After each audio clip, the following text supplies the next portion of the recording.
ایک لمحہ تمہیں ایسا بھی میسر ہونا چاہیے اپنے اوقات زندگی میں جس میں تمہارے اور تمہارے رب کے درمیان کوئی بھی نہ ہو۔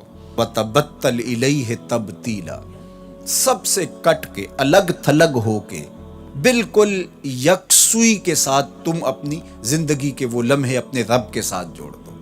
جس طرح ایک روایت میں فرمایا لی مع اللہ وقت لا یسعنی فیہ نبی مرسل ولا ملک مقرب، میرا اور میرے رب کا معاملہ کبھی ایسا ہوتا ہے درمیان میں نہ کوئی فرشتہ ہوتا ہے نہ کوئی رسول اور پیغمبر ہوتا ہے، وہاں میرا اور میرے رب کا ہی معاملہ ہوتا ہے۔ تو یہ یکسوئی کے لمحات ہیں، تو ہمیں بھی حضور علیہ الصلوۃ والسلام کے سینے سے نور لے کے اپنی زندگی میں کچھ ایسے اوقات مقرر کرنے چاہیے، اور وہ بہترین وقت میرے رب نے خود بیان فرمایا ناشئۃ اللیل ہے، وہ سحری کا وقت ہے، وہ رات کے لمحے ہیں، وہ پچھلے پہر کی مبارک گھڑیاں ہیں جب رحمتیں چھم چھم اتر رہی ہوتی ہیں اور اللہ کی رحمتیں بندے کا استقبال کر رہی ہوتی ہیں۔ تو اس وقت اگر اللہ کے حضور کھڑے ہو کے ربط قائم کیا جائے تو وہ اللہ کے ساتھ جڑنے کا بہترین وقت ہے۔ اور نماز میں تبتل ہو، جب ہم نماز پڑھ رہے ہوں تو مکمل انہماک رب کے ساتھ ہو۔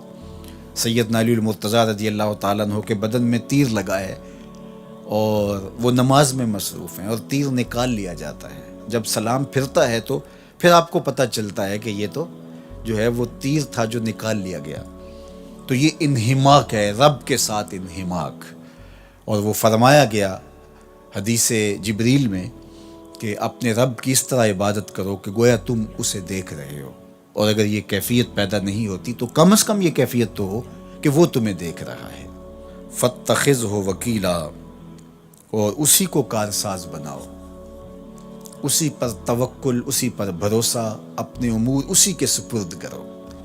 جب اپنے امور اپنے رب کے سپرد کرنے کا مزاج پیدا ہو جاتا ہے، زندگی سوکھی ہو جاتی ہے۔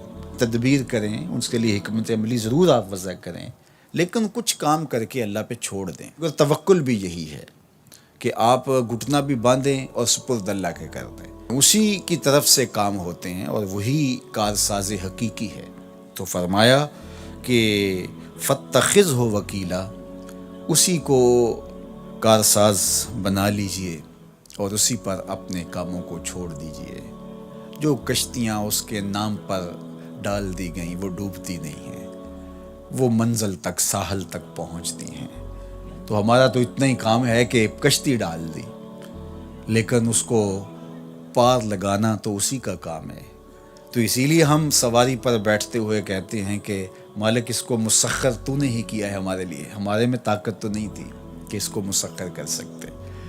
تو یہ اس کے کرم سے ہوتا ہے، تو وہ اگر چاہے تو کوئی مشکل نہیں ہوتی۔